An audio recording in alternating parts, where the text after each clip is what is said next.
Good day everyone. In today's video, we are diving into something super exciting, Copilot in SQL Server Management Studio and how it is going to help a DBA. If you're a DBA or someone working with SQL Server regularly, this tool might just become your new best friend. We are going to take a step-by-step look at how Copilot can help you write queries, answer questions about your database, and even assist in troubleshooting, all using the power of AI. Throughout the video, we will ask real-world DBA questions, analyze how Copilot responds, and see how practical it really is in day-to-day database management. If that sounds helpful, make sure to hit the like button and subscribe to the channel so you don't miss out on future videos packed with hands-on tips and tutorials. Alright, let's get started and see what Copilot can do inside SSMS. Let's start with the SQL Server version. So my first question would be, what version of SQL is this? Yeah. So if you see here, it is basically asking us to run this particular query. Yeah. So right now we are in Copilot in SSMS. Let's type art and then let's change the context to the database JB employees. Yeah. Now let's ask the same question and then see the response now. Now, if you see here, this time it is clearly telling that the SQL Server version is SQL 2025 running on Enterprise Developer Edition. Yeah, so this is right. Now, if you see here, so we are on SQL Server 2025, and if you look at the version here, if you can see here, it is Enterprise Developer Edition. Yeah. So the next question would be like, let's check if we can get the list of database on this particular SQL Server instance. Yeah. So I'm asking this list the database on this instance. So if you see here, it basically tells us that these are the databases that are present on this particular SQL instances. So next question would be related to the configuration settings on this particular instance, and let's check the information with this question. List server configuration settings that have been changed from default in table format with the setting and current value. Yeah. So we know like there are so many settings as far as the SP underscore configure is concerned, but we are just asking like list only the values that has changed from its default value. Yeah, so we can see that we have the information for max degree of parallelism, min server memory, max server memory, and other things here. Yep. So now what I'm going to check is like I'm going to check the compatibility mode of this database JB employees. Yeah. So if you see here, it is trying to get the compatibility mode, and the compatibility mode for this database is 170, which is basically SQL Server 2025. Now I'm going to check for the fragmentation for the fragmentation on the indexes. So I've asked the question to get the details of the fragmentation of indexes on this particular database. I've told like it shouldn't be blocking other process. Yeah. So now if you see here, it has given me the query. So what I'm going to do is like I'm going to ask Copilot to execute this query. Let's see what happens.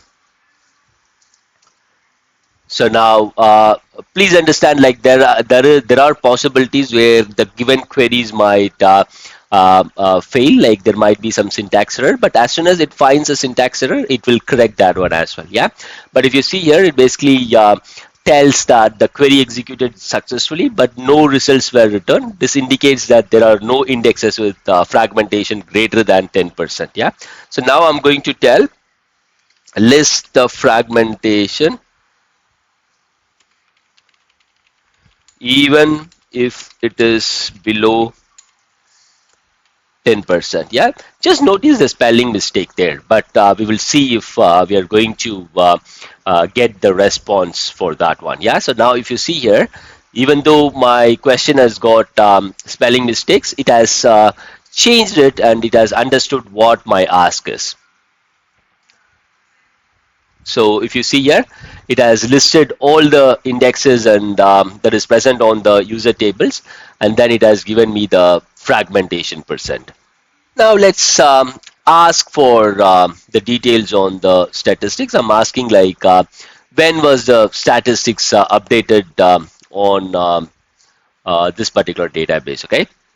So if you see here, it basically gives that information for all the statistics that is present on the database JB employees, and it tells us like this is the time when the stats were last updated. Yeah.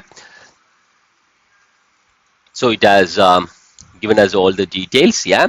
Now I'm going to ask it to back up my database JB employees to location C drive TempDB. I've asked it to stripe the backups. I've wanted 8 backups, so 8 backup files. So I've requested that. So let's see what it is going to offer us. So now if you see here, it provided us the script. So now I'm going to ask it to execute it. Execute this, and then let's see like what information we are going to get. So it is basically telling I'm currently running in a read-only mode. So if you see here, it is in read-only mode right now. So let's change it to read-write. So I've changed it to read-write. Yeah. So now what I'm going to do is like I'm going to ask the same question. So let's copy that and then let's execute it. So now what I'll do is like let's go to that folder location, yeah, and then see if the backup is going to happen. Yep, it is currently getting the recovery model, and then it should be executing the backup. Yeah, it is asking the permission. I'm providing it to go ahead, and this is the location. So it is basically it has executed the backup, and if you can see here, we have the backup files here. Yeah. So the next question that I'm going to ask is like I just want the same backup to happen, but I wanted to add the timestamp to each of the files. Yeah.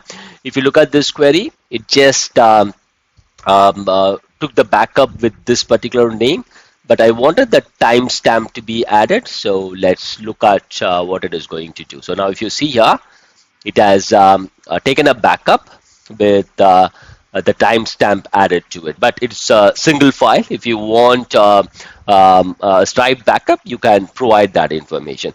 So now I'm going to ask specifically about max server memory and the max degree of parallelism value. Yeah. So let's look at the details. It basically tells like the configured value for max top is 4 and the max server memory is set to 20,000 MB.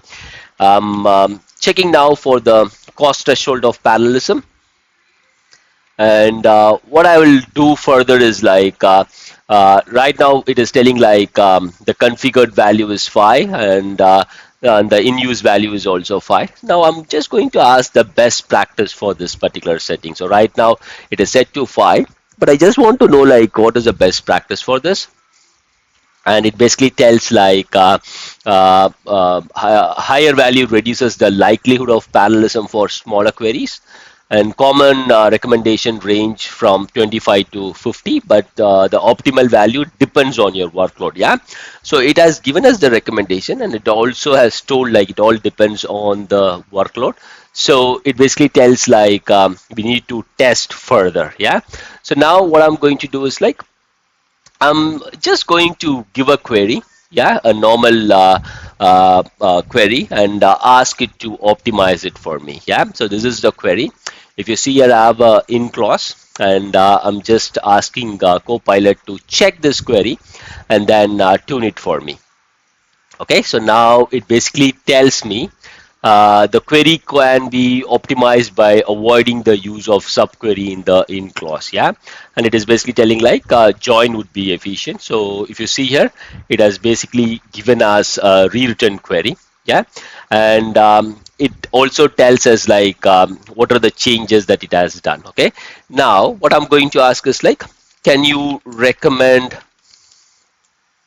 indexes to improve this rewritten query?